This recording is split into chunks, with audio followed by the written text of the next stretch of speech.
Hello everyone, welcome to science express. आज हम discuss करेंगे railway group D previous year top science question जो NCERT special है। आज हमारा 100 डेज चैलेंज सीरीज में डे 95 लेक्चर है। Now let's start the lecture. Commercially produced chemical substance which increase fertility of soil. वाणिज्यिक रूप में उत्पादित रासायनिक पदार्थ जो मिट्टी का जो प्रजनन क्षमता है वो बढ़ाता है, उसको हम क्या कहेंगे? उसका नाम है फर्टिलाइजर। जैसे कि एग्जांपल है फर्टिलाइजर का एनपीके, एक तरह का फर्टिलाइजर है। Commercially produced chemical substance which increase fertility of soil, so that is called fertiliser.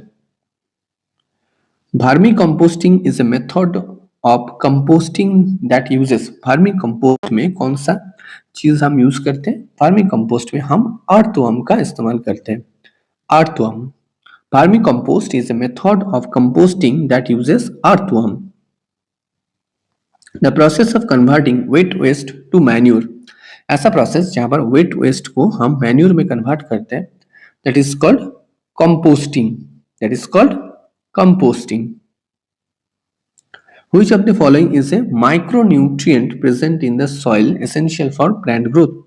ऐसा जो माइक्रोन्यूट्रिएंट शुष्क पोषक जो प्लांट के लिए एसेंशियल है, सो यहाँ पर आंसर हो जाएगा iron. Okay, iron is a micronutrient present in the soil essential for plant growth, that is the iron. The crop that are grown in a winter season are known as। ऐसा crop जो winter session में grow करता है, ऐसा crop को हम कहेंगे rabi crop. So name of the crop is rabi crop. और जो समर सीजन में ग्रो होता है या जो जो बारिश के मौसम में ग्रो होता है उसको हम कहेंगे kharif crop. Okay, that is called kharif crop. Winter season में जो ग्रो होता है उसको हम कहेंगे rabi crop. Which of the following crops can be grown during the kharif session? So ऐसा क्रॉप जो खरीफ सेशन में ग्रो होता है, खरीफ सेशन में जो क्रॉप ग्रो होता है उसके लिए बहुत ज्यादा पानी की जरूरत होता है। सो यहाँ पर करेक्ट आंसर हो जाएगा cotton. Correct answer is the cotton. Others are mustard, wheat and grams. Others are rabi crop and cotton is a kharif crop. Pulses are good source of. Pulses में कौन सा चीज ज्यादा मौजूद होता है? कार्बोहाइड्रेट नहीं, फैट नहीं, प्रोटीन्स। ज्यादा मात्रा में पल्सेस में प्रोटीन मौजूद होता है। प्रोटीन का अच्छा स्रोत है pulses. Which of the following is a benefit of the green revolution? निम्नलिखित में से कौन सा हरित क्रांति का एक बेनिफिट है, लाभ है? So correct answer is the self sufficiency in food grains. Self sufficiency in food grains एक ग्रीन रेवोल्यूशन का बहुत बड़ा बेनिफिट है, जहां पर जो प्रोडक्शन, पहले जो प्रोडक्शन होता था, ग्रीन रेवोल्यूशन के बाद जो प्रोडक्शन का रेट बहुत ज्यादा बढ़ गया। So it is a self sufficiency in food grains. Temporary hardness in water is due to presence of. Water में जो टेम्पोररी हार्डनेस होता है वो किसके कारण होता है? अस्थायी कठोरता पानी में जो होता है वो किसकी उपस्थिति के कारण होता है? ये होता है कार्बोनेट्स ऑफ कैल्शियम के कारण होता है। कैल्शियम के जो कार्बोनेट्स प्रेजेंट होता है, सो उसके कारण होता है टेम्पोररी हार्डनेस ऑफ वाटर। तो इसे, ये जो हार्डनेस है इसको हम कैसे दूर कर सकते हैं? सिंपल बॉयल करके। ओके, बॉयल करके जो टेम्पोररी हार्डनेस ऑफ वाटर है इसको हम हटा सकते हैं। Correct answer is carbonates of calcium. The reaction in which ester is treated with alkali to obtain carboxylic acid and alcohol is called.